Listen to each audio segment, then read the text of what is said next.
In mobile technology, it's the same story every single time. The media goes crazy over every hot new device, but after that review period wears off, so does the buzz behind that new toy you might still want to buy, but that now faces new competition. The thing is, in the real world, things don't really happen that way. For most of us, aging is just as important as the moment you unbox your product for the first time. It's how that device performs after extensive use that really matters down the line. So let's do something about it. Let's have a second look at one of our favorite smartphones of 2017 and see if it's worth all the deals that are currently going live. I'm Jaime Rivera with Pocket Now, and this is the LG G6 After the Buzz.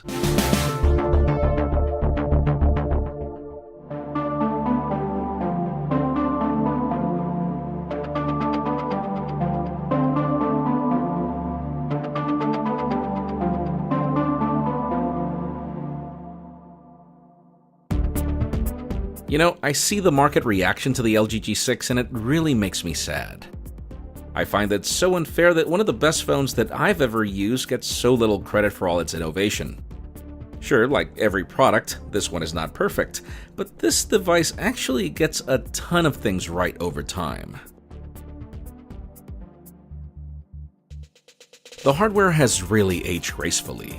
From my time with the prototype to when I switched to a final review unit, I've stuck to platinum variants, and this would be the color that I'd still recommend most. If the finish is scratched or not, you simply can't tell, and fingerprints are not a problem. The silver finish on the sides is intact, save for a few battle scars from a drop onto rocks where I was able to prove that the mil-spec 810G is no joke. I sadly had to switch to a black model recently, and I still don't know how I broke the SIM tray with the platinum variant, and take my advice, don't force the SIM tray out if it breaks, as the unit no longer detects anything if you yank it out. The black unit is definitely a fingerprint magnet, and even if the scratches aren't easily noticeable, you can definitely see them as the back reflects light. The grippy feel I loved during my review period is still here, so much so that I haven't felt the need to use a case, and that's mainly because this phone is not slippery at all. Now, while I do like the full vision IPS LCD for its color accuracy, one of my pet peeves with using this phone is how long it takes to fully light up. It's like this odd split second for it to fully adapt, and it doesn't really matter if I have automatic brightness or not. And then there's the case for how software blends with taller displays. I'm totally for the concept, and I definitely think that this is the future, but notice I'm saying future. Sadly, at the moment, applications haven't really adapted, so it just defeats the purpose to have a taller screen with minor bezels if the bezels are still going to be shown by the software. Sure, LG's user interface was built around the concept, but proprietary software does have its caveats. This continues to be one of my least favorite UIs given its aesthetics, and it seems like if it's here for the long run. I mean, it's been 5 months since we reviewed the G6, and only 2 software updates have been launched, and all these still have the phone stuck on Android 7.0.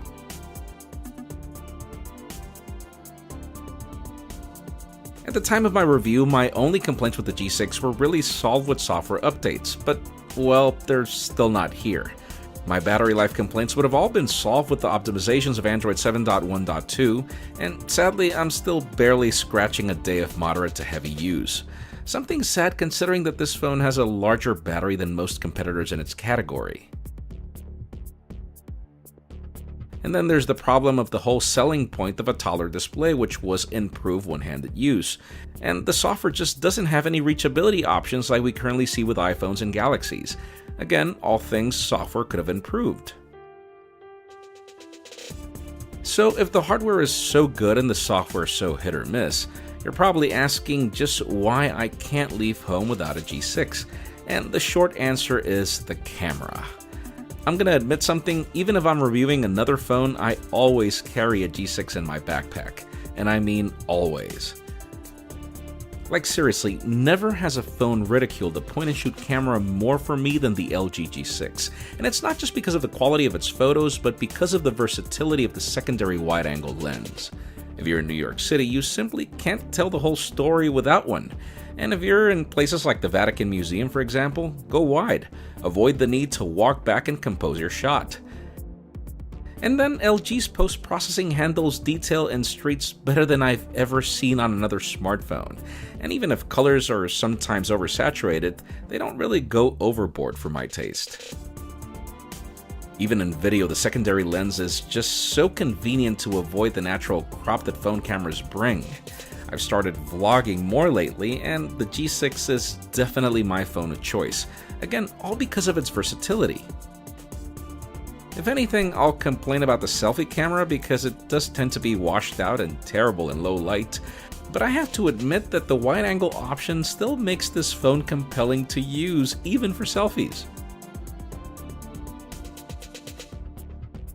Overall, the LG G6 is a phone that I find it hard not to recommend.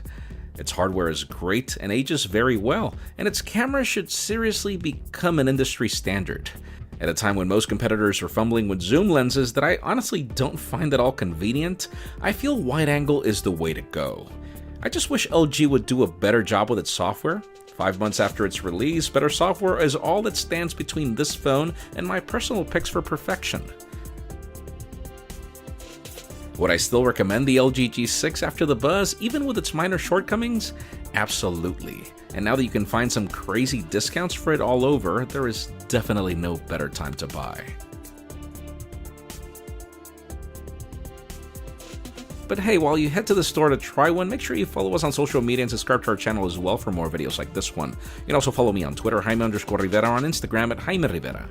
Please give this video a thumbs up if you like what you saw. I am Jaime Rivera. Thanks so much for watching. We'll see you on the next After the Buzz.